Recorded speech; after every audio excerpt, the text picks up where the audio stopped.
Question 2 is, how effective is the combination of your main products and ancillary texts? When making my ancillary text, I wanted to relate to the music video as much as possible. To achieve this, I decided to use still frames from the music video.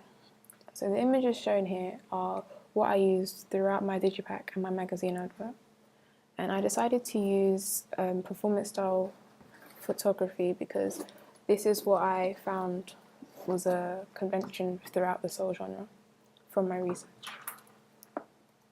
So focusing in on my digipack, I wanted to put my attention towards the font, the style of imagery, the song list, as well as other details such as the record label.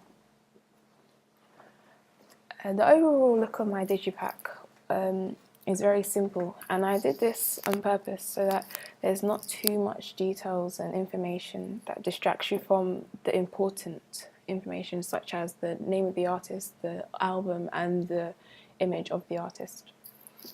So I used this photo for the front of the cover because it's very natural and austere with a serious face, which I found is used throughout most album covers and digipacks.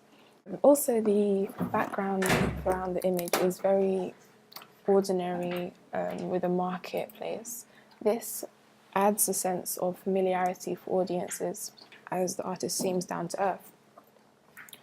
So focusing into the typography, I decided to use this font with serif style lettering because I feel like it adds a traditional aesthetic to the look of the words and the artist, and this coincides with the soul genre, which is normally associated with older traditional music.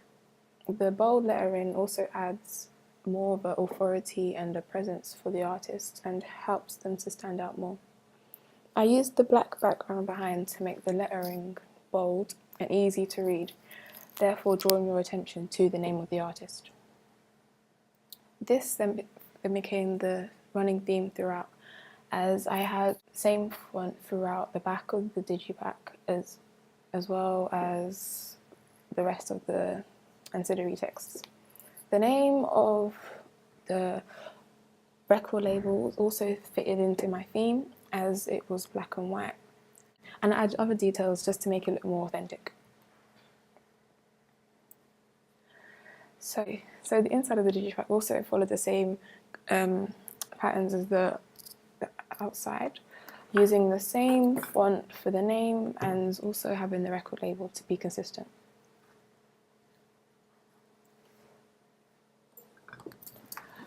So when making my magazine advert, my focus was on the images, the font that I'd use, also a quote and where to find the album, as well as the record label. Just like the digipack, I used a still frame from the music video to help to have that running connection between the three products.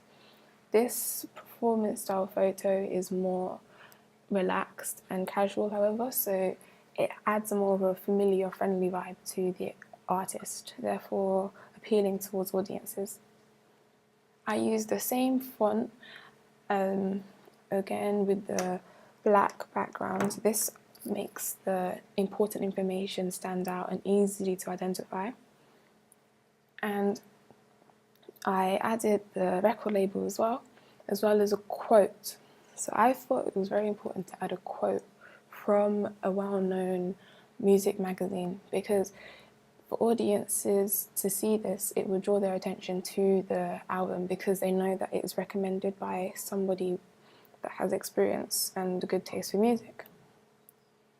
I also added where to find the music. I chose to add iTunes and Spotify because my demographic is teenagers and young adults between 16 and 24, and I knew that they're more likely to find the music online rather than going to a store to buy a hard copy. So this was one of my marketing techniques.